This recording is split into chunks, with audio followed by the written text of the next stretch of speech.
Hey guys, how's it going? It's me, Josh Halter, owner and founder of the Bio Dude.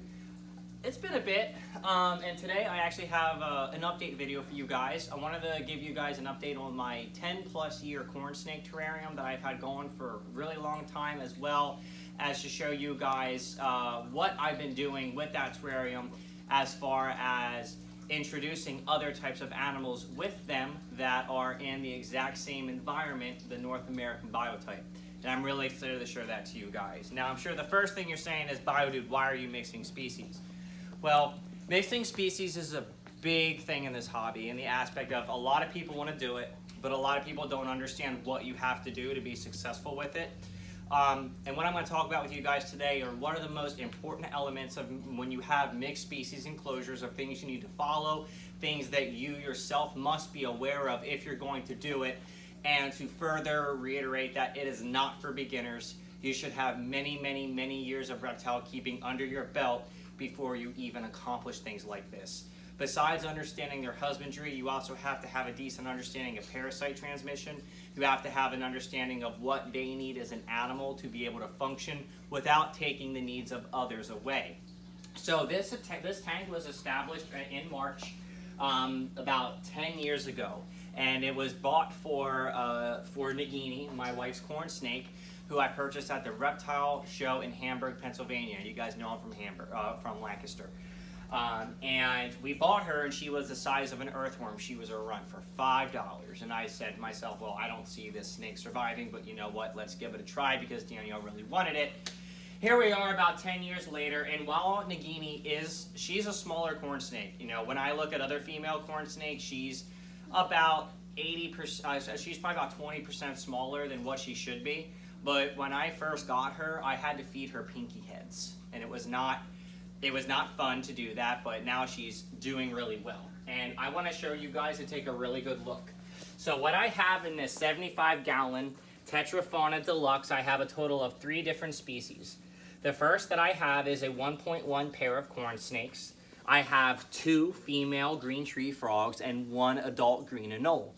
Now, the reason I decided to go with this type of mix of a biotype is, 1, I want to try to educate people on, if you're going to mix species, some of the precautions you have to take. 2, as far as what the guidelines, like I mentioned, you have to follow. So the number one thing that you want to look at is, besides your husbandry and all those other things, is where are these animals from, okay? So all of the animals that live in this terrarium are from North America. North America as in the United States, as in the southern United States. So what I'm doing is I decided to recreate a southern United States shrubland biotype. And that's exactly what I did. Now, the green tree frogs have been in here for a couple years, I'd say about a year, give or take. And the green anole has been in here for about 4 or 5 months. Now, these animals, you're asking me, well, Josh, how did you acquire these green tree frogs? How did you acquire this green anole? They actually came in on my plant shipments from Florida. You know, I got a shipment of bromeliads in, and I'm unpacking the bromeliads, and these little baby green tree frogs hop out. And I was like, oh, they're so adorable. Let's get them set up, because the last thing that I wanted to do was, before I tested them for chytrid and rana, before I dewormed them and things like that, I didn't want to release them into our Texas environment, because they could be carrying things, different bacteria, different types of funguses, such as the chytrid fungus on their skin that could almost poison our natural amphibian population here in Texas. So I'm going to start here. So you can, if you want to come over here, you can actually see Fierce and Nagini in here. Now, Nagini is about 10 years old, and you can see her little head, and Fierce is about 9. You can see one of the green tree frogs right here onto the glass. And then there's a green tree frog and the green anole right there in the back. So I am going to open this up, and it shouldn't make that terrible noise. And if it does, I apologize. So I really want you guys just to take a look in here. So as far as the biodegradables and plants are concerned, these are assorted dracanias, which have been in here for a long time. We also have a little bit of sheet moss, which we put in not that long ago, and a Korean rock fern. You see these assorted sticks and everything right here. Now these assorted sticks are dried bamboo branches. Something you know about different types of shrublands here in the southern United States is where there's a little bit of water with a lot of sunlight, you'll almost always find different segregated bamboo forests. In these bamboo forests, you will find a lot of different milk snakes, king snakes, corn snakes, green tree frogs, gray tree frogs, anoles, things like that. Now, I was really excited when I found this little dude, the Green Anole, because Green Anoles here in Texas are becoming very, very rare. So, unfortunately, the Bahamian Anole, which is the brown Anole, has become so invasive here that they are outcompeting the Green Anoles in many ways. So, with these guys, I'll go over the lighting here soon. But one thing I love about Green Anoles is these guys are considered, which is really sad, almost disposable reptiles in the pet trade. They go for around $5.95 each, give or take. But they're very intelligent lizards. They're also called American chameleons because, very similar to other chameleons, their eyes can move kind of different directions, as well as they have the ability to change color. Go back in. Go. There you go. So the Green Anoles can also turn into a light shade of brown, which I'm sure you guys have seen, and they can also get a very light blue hue to them. Now, I wasn't trying to stress him out, but I also wanted to make sure that you guys can get a good look in here. Now, as far as the frogs are concerned, you notice I'm wearing gloves, as if you're gonna touch your amphibians, you always should. Now, green tree frogs are probably one of my favorite North American species of frogs, besides your spring peepers, because that makes me feel about Pennsylvania. So if you saw the other green tree frog, you notice how bright, vibrant green we were, and this one is a little bit more of a darker brown. That's because we were in the more shaded part of the terrarium. So what we're doing is using that darker light of hue color to blend in a little bit more. Now with the Anole and the green tree frogs, I am offering them small crickets a couple times a week, and the corn snakes are currently eating medium frozen thawed rats once a week to once every 2 weeks. The crickets, I make sure to not overfeed the crickets in excess because I don't want the crickets to overburden the snakes. Whereas, people are going to ask you, well, why don't the snakes eat the frogs? Well, when you're running a cohabitation terrarium, besides making sure that all the animals are from the same region, you want to make sure that, that the animals in there are being properly fed, given proper supplements to make sure that predation doesn't happen. So you can see here that the green tree frogs, they're doing quite well in here. So one thing I really want to emphasize about this does have my Terra Firma at the bottom. Now, how I started this terrarium, I started Nagini in a 5.5 gallon tank. Excuse me. That had about 6 quarts of my Terra Firma in it. This was about 10 years ago. As Nagini grew, I simply made more Terra Firma, took the old Terra Firma that was in that 5.5 and used it to consistently upgrade, turning into the soil in which you see today. I don't clean this enclosure. All I do with this enclosure, guys, is it's on a Miss King timer.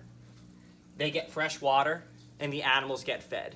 And I make sure that we are doing visual health inspections of the animals. That's it. Other than that, this tank is completely self-sufficient. And this is something I really want you guys to take a look here. When you have a substrate that is as old as it is, you see all the remaining biodegradable shreds at the top. You can physically see it. There's almost an inch depth of just straight decaying, broken down, or shredded up biodegradables on the top. That's because the microbiological processes from my BioShot are thriving in this terrarium. On top of that, about 2 months ago, give or take, I implemented my new BioVive in here, which I'll show you guys in just a minute. And the BioVive essentially put in calcium, magnesium sulfate, potassium back into the soil to help consistently rejuvenate it, because when you're using springtails and isopods, those nutrients are taken out of the soil and they are not put back in. So that's something that I, created to help with those things. We are using the isopods and springtails, which I will show you guys as well.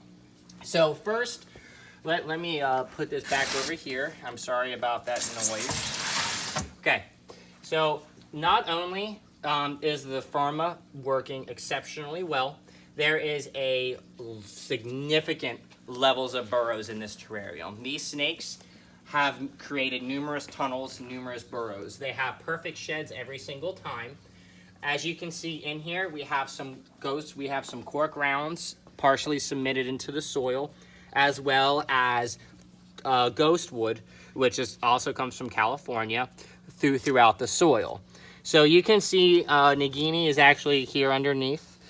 I would love to get her out, but I don't think she's gonna come out. You can see here, we just went to the bathroom not that long ago. This feces is probably about, I don't know, 2-3 days old, and it's from a large rat, a medium rat. So you can see how much has already broken down, and you can see her peeking her head out. And it's absolutely wonderful to see her, because not only is she an older snake, and not only is she a runt, but she is very healthy. Now, being, at the time of year it is in Texas right now, they have slowed down a little bit. Now, when I say slow down, is they know it's winter time. Regardless of how you're interacting with your terrarium with heating and lighting, if it's winter outside, reptiles know that it's winter. They just know.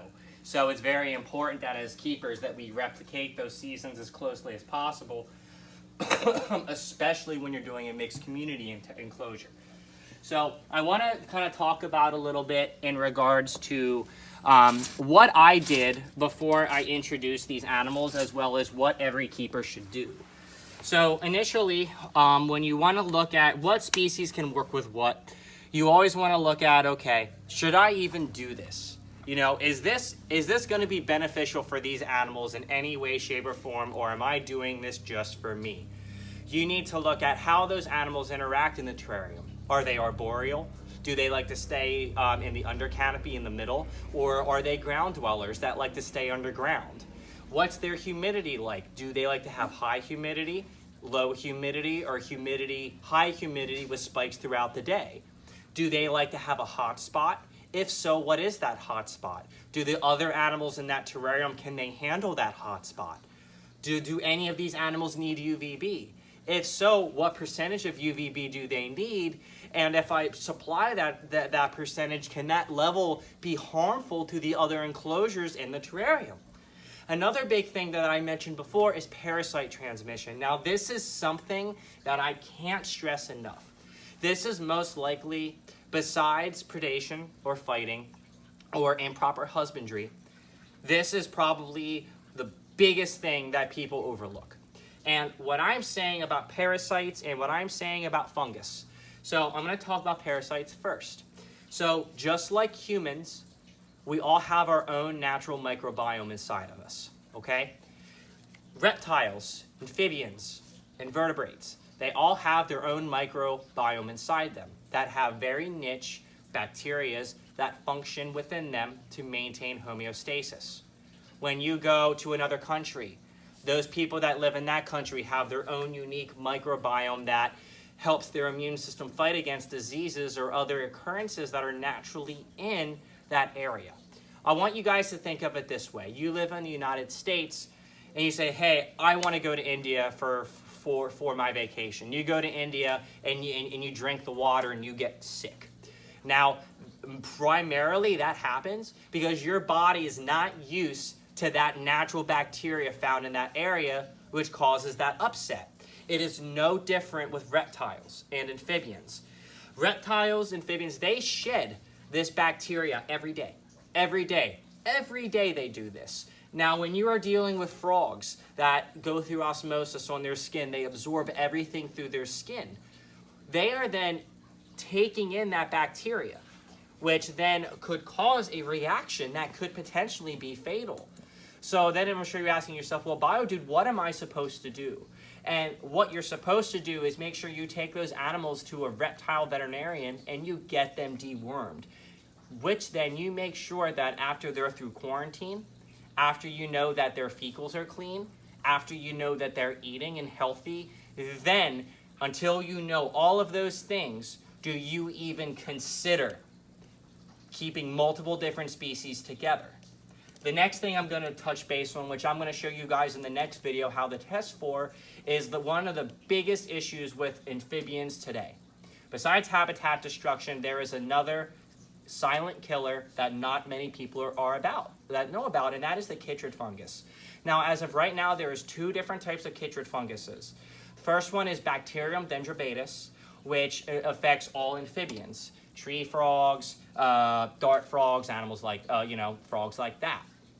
Whereas this virus then mutated to Bacterium salamandrovirus, which infects your newts and your salamanders. Now, I'm not sure if you guys were aware, about 2.5 years ago, the chytrid fungus on the salamander aspect got so bad that the federal government listed them on the Lacey Act to prevent them from being sold, imported, or exported, or crossed against state lines in the United States. That's because they're trying to prevent the spread of this fungus. This fungus is wiping out amphibians all along the world, all over the world at an alarming rate. And when you decide to mix species, you are not only exposing all of those different animals to those different types of funguses, but it also could potentially infest your local native populations when you throw away this, let's say, you decide to spot clean and you throw away some feces and put it into a bag. That bag gets taken to the dump, that bag gets ripped open, guess what? You just put chytrid right into that area. And it is no different when you are dealing with when you're dealing with something like this. So it's very, very important that regardless if you're mixing species or not, that you are testing your amphibians before you even introduce them to any others of the same species, or B, keeping them as pets. It's also very important, like I mentioned, before we even attempt to mix anything, that we have a full concrete understanding of all the needs of the animals. Now, one thing that all 3 of these animals have in common is what you're going to want to look at. What do they have in common? And the number one that should always match is, in the wild, would they come in direct contact with each other? If that answer is yes, that's the step number 1 off the list. Number 2, are the UVB requirements for these animals the same? If so, if I provide UVB, can it be detrimental to any of the other animals in that environment? For example, if you would try to give a frog a 12% UVB, you are going to burn the skin and kill them. Whereas, corn snakes, I very happily provide a 6% Arcadia bulb in here. So not only are they getting UVB, tree frogs and green tree frogs, they like to bask. Gray tree frogs, green tree frogs, they are, being in the United States, they have no problem going out in the sun and basking and absorbing those UVB rays and absorbing that heat. So that's check number 2. All 3 like to bask. All 3 have the same UVB requirements. All 3 have the same hotspot requirements.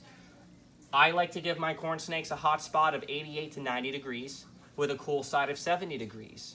Green anoles, green tree frogs like to have a hotspot of 88 degrees to 90 degrees with a cool spot of 70. Humidity. We all know that my Firma retains all tunnels and burrows. We also know that being somewhat, I don't want to use the word neotropical, but we know that green tree frogs and anoles like to have humidity spikes throughout the day. So, and able to replicate that, they are hooked up to a Mist King Ultimate system that goes off for 1 minute each day. Now the Firma, as you can see here, is going to retain multiple levels of humidity pockets, whether it's in where the cork is or whether it's deep into the soil. This helps with shedding, respiration, and hydration, which is extremely important for your snakes, okay? What that's also going to do is create humidity spikes throughout the day, which is exactly what your green anoles and green tree frogs need. So as you can see with how I have this terrarium set up, that all 3 of these animals here are thriving. They're all cohabitating together, and that is because I have taken the research and I have taken those steps in my husbandry to make sure that it is actually going to be able to counterbalance. Now let me show you guys some of the tools that I've been using to make sure that I can adequately make sure that they have a safe and, you know, and a happy home. So over here, these are some items that, you know, that I talked about that I used to build this setup and to maintain this setup. Now, you know, I'm not trying to toot my own horn here, but this tank is 10 years old. This soil is 10 years old. That is what makes my products so good. That is how we recreate their natural habitat. That is how we reinforce their natural instincts, by making sure that we are replicating their environment as closely as possible. And that is the products that I'm recommending, how we do it. Now, this is specifically for this tank, okay? So when we talk about other types of community tanks, for example, a very common one in our hobby right now is poison dart frogs and mourning geckos, which is kind of ironic because mourning geckos really aren't found in the same natural area as the majority of the dart frogs, which is, again, very interesting because they can shed that bacteria, and while you might not have that reaction, it still kind of opens you up to potentially have a reaction. Not that I've ever seen that, not that I'm talking down to anybody that does that, because I've seen a lot of people have great success with that. Heck, I've done it in my other YouTube video for my first dart frog setup. But I want to make sure that everyone is aware of the potential issues that you could run into if you do that. So as I told you guys before, I am utilizing the Terra Firma. So if we are doing a terrarium that is just for gray tree frogs or green tree frogs, if we are doing a terrarium that is just for green anoles or brown anoles, I'm going to recommend my Terra Fauna with the drainage layer, because they're not going to burrow. They're going to want a substrate that holds a little bit more water but puts humidity back out. But with how I am managing my Terra Firma in the community setup to reinforce what the snakes need while upping that misting just a little bit to give them the humidity spikes that they need, I'm able to do that. So not only do I have my AAA spag moss mixed in with the Terra Firma, I also have different types of biodegradables. Biodegradables such as cork bark pieces, palm bark pieces, nut pods are all mixed into this soil. And what happens when you utilize nut pods, let's say I wanted to use a monkey pod, which are great for creating little water bowls. If you bury this into the soil, what's going to happen is your bioshock is all those microbiological processes are going to surround this. And it's going to slowly eat this away and break it down. And what's going to happen when it does that is it's going to be putting nutrition into the soil. Nutrition, nutrition, nutrition as it breaks down, helping to consistently rejuvenate your soil so that way it acts as intended to allow you to continue to have a thriving ecosystem. Now, heating is one of the things that, you know, we really got to pay attention to. But first, I want to show you guys the bugs. So on top of my BioShot and BioVive, which the BioVive I put in about 2 months ago, and it has made a huge difference as far as how quickly the plants that are in there are growing, is I am using isopods. Now, I decided to go with the powder oranges because, one, not only can the anoles and the green tree frogs eat them, they reproduce very quickly. Now, since they do reproduce so quickly, I do have to keep an eye on how much is actually being populated in this, because the last thing you want is overpopulation. Now, with these guys being scabers, they can and will overpopulate, so you just really have to watch it. And I'm sure a lot of you guys are asking me, Bio Dude, why is there coconut coir in this culture? So I actually work with a really close friend of mine, Tommy at TC Insects, who I did that panther video with. He actually makes these cultures for me out of his facility in North Houston. Takes a little bit of a load off my shoulders to be able to handle all the bug aspects of this job while making sure I can consistently supply them to the locals here in Houston. And the coconut is a cheaper way for him because they're not in these cultures for longer than a week. So that's why, because I'd never recommend it otherwise. On top of that, here's the isopod. So I'm using the tropical springtails. Pardon me there. And now this is what you can expect when you get a culture from me. This culture was made on 1/8/2020. So I do not ship or sell springtail cultures that are younger than 2 weeks old. That allows for eggs to get established in here and creates multiple level of life cycles in your terrarium. As far as misting is concerned, I told you guys they're hooked up to a misting system. This is the Mist King Ultimate system. If you're going to spend the money on a misting system, this is the only one that you should ever consider.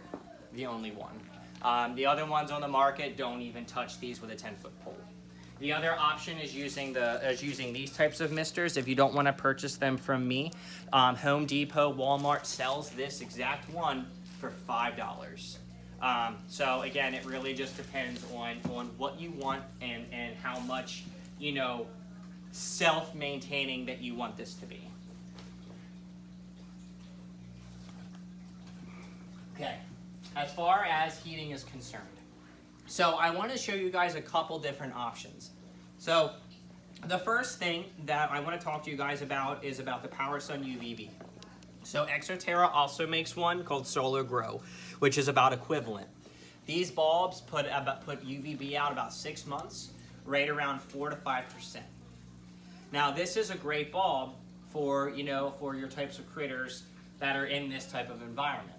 But if this is for a bearded dragon, this is a great supplemental UVB. This should never be the lone UVB source because reptiles only bask a couple hours a day. If they're only able to get their UVB from their basking spot, how much UVB do you actually think they're going to get? But when you are using these type of lights, okay, the PowerSuns or the Solar Grows, or when you are using the the ceramic heat emitters, you want to make sure that you are using a light with a porcelain socket. Never, ever, ever use a really high wattage bulb, ever, in a socket that is plastic. That is a huge fire hazard, and it's not mentioned enough. These are great fixtures, guys. Like these ExoTerra fixtures, they're affordable and they're great, but they're good for low wattages, okay? Let's say you don't want to use the PowerSun aspect, okay? You don't want heat and UVB combined. You want to rock and roll with a plant light, UVB, and a normal heat bulb, which then I would recommend as Reptile Dome utilizing the 60-watt daylight blue or moonlight bulb. I really like the Zoom Med brand for these because they last a long time and they're priced slightly better than some of the other competition. But again, it really depends on what it is that you want, but this is an incandescent bulb. I am managing the temperatures in here with a temp gun, or you can also use my BioDude digital thermometer hygrometer, and it comes with an extendable probe. So you can put that probe anywhere in the terrarium to make sure that you are getting those different gradients that you want. You can even bury the probe in the soil, so that way you can see what it is that, you know, that you're getting. The UVB that I would recommend is Arcadia's 6%. Arcadia they are the best on the market for UVB. They are hands down the best. They last the longest. They are T5s and they have reach. And I'm really excited for when Mariah from Reptophiles comes down next month because we are doing an in-depth UVB video and we are going to have every single brand from Arcadia to Zilla to ExoTerra with solar meters, and we are going to show you what they do right out of the box so you can make an educated decision on what is best for your animal. If you want to rock and roll with that, I recommend putting this into my Solar Grow T5 fixture. Now these are my fixtures that I manufacture, or you can just use this Solar Grow by itself as the plant bulb. You could also go for the plant bulb, you can utilize my Glow and Grow LED, and you guys can see here. So this is an example of my T5 Solar Grow right down here, that my Amazons are on, and this is an example of the Glow and Grow right here. And this dumpy enclosure, which I'm going to get to next week, show you guys, this enclosure has been set up for 7 years. This drainage layer is 7 years old. This substrate is 7 years old. I can't wait to go over this video because there's so much life in that terrarium. Okay, I digress. The other option for you guys is under tank heaters. Now, another thing that I'm going to be talking about with you guys at some point here is about belly heat. Belly heat is an absolute myth with reptiles. It is not a thing. Reptiles thermoregulate through ambient temperatures, i.e., what's the temperature of the air? It's the same principle with heat rocks. You put a heat rock in a terrarium, and your iguana lays on it. By the time that iguana realizes it's getting third-degree burns on its belly, because its body isn't picking up that heat signature right away, they've already been burned.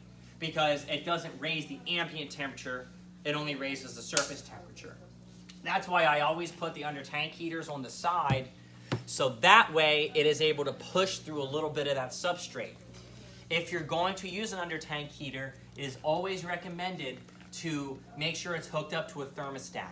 Never, ever, ever use one of these without one of these, ever.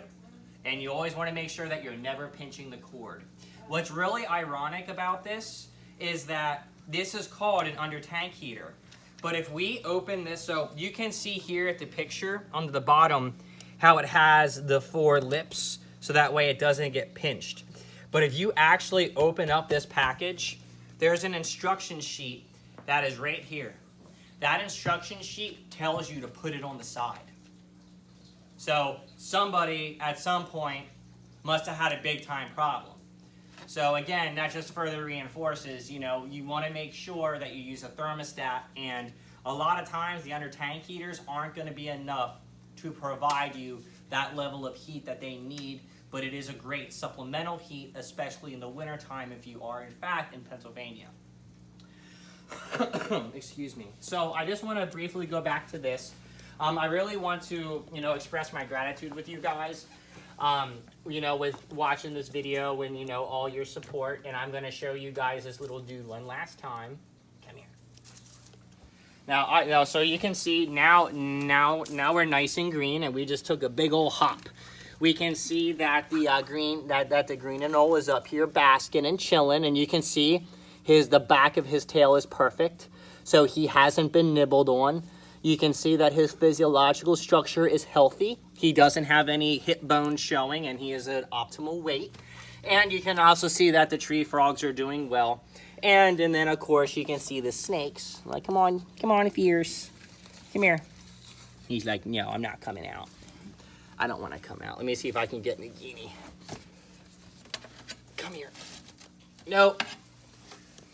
And what they just did, oh, there she is. Come here. So what they just did is they literally just went into their tunnels. And let me see if I can lift up the water bowl. Here you go.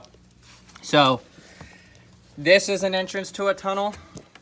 And you just saw all the isopods scurry. You can actually see an isopod. So that is the entrance to a multiple level tunnel there.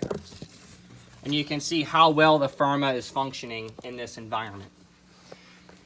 And you know, I really hope you guys enjoyed this video. I'm not trying to cause, you know, controversy or anything like this, but I get these questions on a daily basis. Can I put this animal with this animal? And I feel it's really important that I did a little bit of an educational video to talk about it. Again, guys, my name is Josh Halter. I am the owner and founder of the BioDude.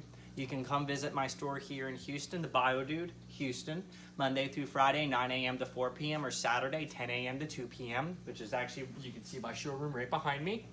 You can also visit my website, thebiodude.com. Check us out on Facebook. Subscribe to me on YouTube. And of course, I have a lot of awesome content coming in February. Robin Markland of Ship Your Reptiles and the Reptile Report is being hosted on my channel. Zach is coming down at the end of February from Reptile Cages, and we are doing a custom Ackies enclosure, which you guys remember that video. It's still going, it's thriving, they're breeding. I can't wait to show you that update. In February, Mariah from Reptiles is coming down to be hosted on my channel, and that is going to have a lot of great content. I really appreciate everybody's support, and I can't wait to keep showing you guys the best way to take care of your reptiles using research-driven practices and techniques. The dude abides.